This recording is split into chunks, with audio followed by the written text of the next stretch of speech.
Throw my hands up in the air. I know I can count on you. Welcome to The Shed with the Chandelier. Today, Tracy talks to New York-based artist Beatrice Coron.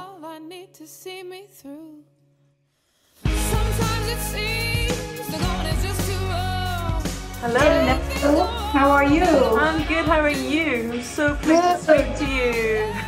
Yeah, I was thinking that we had the call at 10, so it's 9 now. So it's like, oh. Are you okay?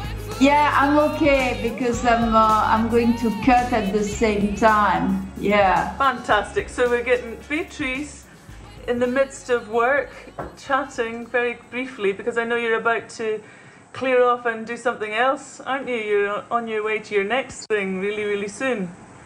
Yeah, I'm leaving tomorrow for a week and at Penland, and I have a show to install this afternoon, and I just got a confirmation for an exhibition in France in December, so I had to make my kind of paperwork to send them to be sure it was going. So I have a lot of things to juggle to be sure, like which piece I can send, and you know, it's like it's a lot of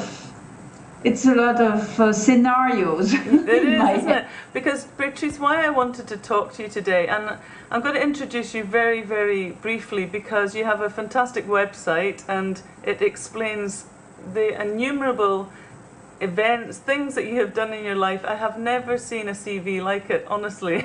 And I think that the website explains it far better than I would ever explain it right now. But in brief, you do the most amazing, fantastic stories cut out of paper, out of Tyvek. Isn't that true?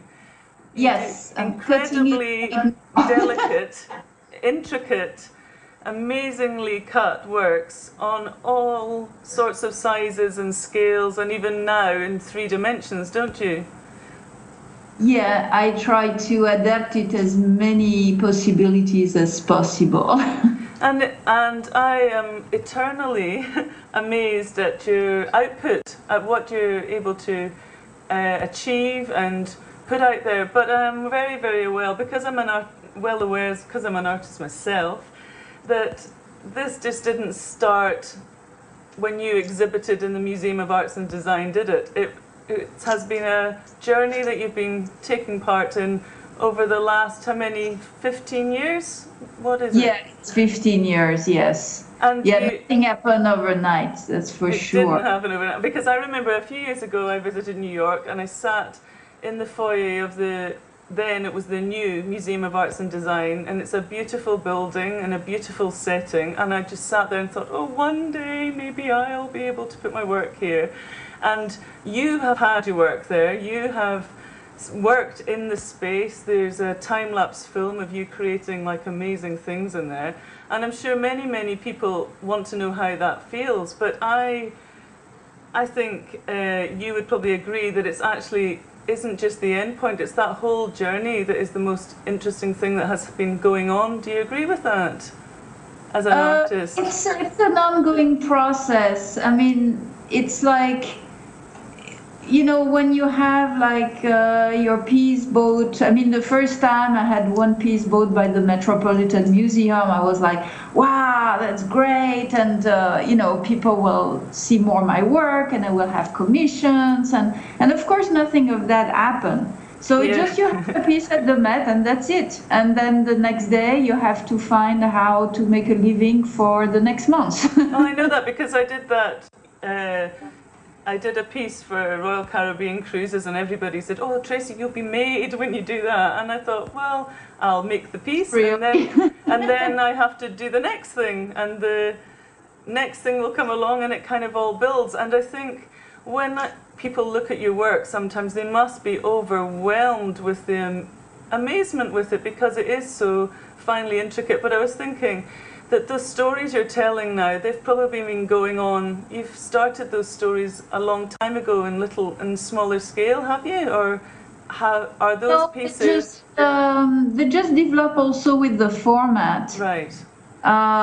So because when I have more space, I make longer stories. Yeah. So it's kind of like I have my imagination and thing that I believe or that I'm wondering, and I think that's like the motor on how things happen. But I don't really have a set of story from the beginning. It just develops when I'm cutting them. Yeah.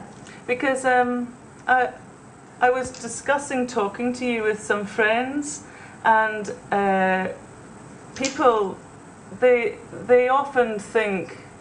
often wonder how somebody will just make a start at this, because you didn't necessarily have a traditional artistic background. You didn't leave school and go to art school and continue to be an artist. You had lots of different jobs, and then one day, was it one day you decided you were going to do this, or did it happen over a few months, few years? What was it? A few years probably, because like I wanted to be an artist and did some school of art when I was younger, and it was not exactly what I wanted. Yeah. And it was too formal. I couldn't adapt to their way. So I just did other things, and I didn't like how kind of snobbish in a way the art scene can be. Yeah. So I wanted something more close to the people and things that have more, I don't know, more popular in a way. And I just did other work, other things. I mean, a lot of different things. You say you were a shepherdess at one point. Yeah, I've been a shepherdess, a truck driver, a tour guide in New York. And tour guide. Yeah, I did tour guiding for a long time.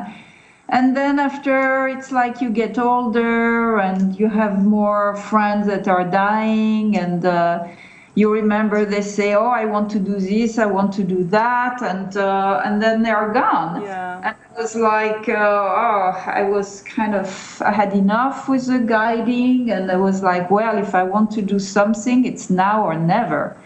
And that's how I began to say, well, if I want to be an artist, nobody's going to help me. Mm-hmm. So I have just to do it. And did many people question you on this, or did you just do it, think, right, I'm doing this, and too bad? What was... Well, it helps to be in the States, because in the States you can really start things at any age. Yeah. You know, just do something, and if you present your work, people won't ask you what you were doing the week before, or if you went to school for it. If they just look at what you have to present today, if they like it, they take it, and that's it. It's very practical. In France, I could never do something like that, because people would say, "Oh, but you didn't learn, you didn't do this." Yeah. But here it's much easier. So I think I could, because I was in the States. Oh, that's fantastic. So you decided, I'm going to do it. Did you sit down one day and say, okay, I'm going to cut out bits of paper? I mean, how did you end up doing that? Well, I wanted something that was cheap and light and easy to transport. Right. So that's why I decided I would do paper cutting, because I didn't really have time to learn something and forget about it. And had you seen that in a book, or where did you? It was kind of like a graphic approach, and so bad to have brushes, because I never washed them, and all the thing, and everything was expensive as material, and I was like, well, with paper I can make all kind of construction, and so and you can take it anywhere, and you can roll it up and all sorts. Yes. Yeah, because it was very important that the material was cheap and was light, because I didn't really have a studio space. So I need something that I could work on and just roll, and it's out of the way. So and on that point, I mean, I've had friends say, oh, I want to do this, but I can't do it now because of family, because of I haven't got the space, because I haven't got this, I haven't got that.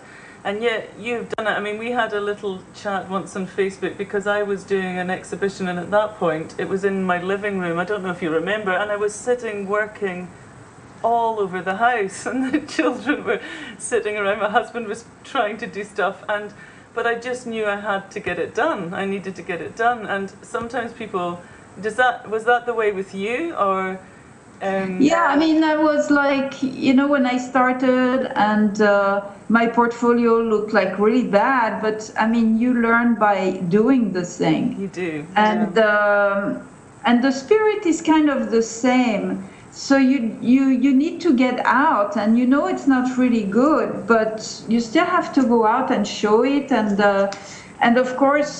So what did you do about that? What did you? The artists sing, it's mostly rejection. So you have rejection all the time, and you just have to pick yourself up and keep on. I mean, there is no magic things about that. Yeah, well, because I was talking to somebody, and they said today, "Oh, but Tracy, you have such a drive to do this," and I was thinking, have I got a drive to do this? So I just know that I get up and do what I've got to do, and then I do another bit and another bit. Do you have something that drives you on? Yeah, I have definitely a drive. And what is it? And I don't know what, but well, that's what I was saying, because I thought, I don't know what my drive. I just know I'm going to do it. I just want to do it, and when I have kind of rejection, it just makes me furious, and I'm like completely depressed, and I just make more, and I apply to more things. It's like, you know, kind of by hate or by negativity, I think. You know, people say it's like positivity or something, but I feel like fuel on anger. I have a lot of anger against everything, you know.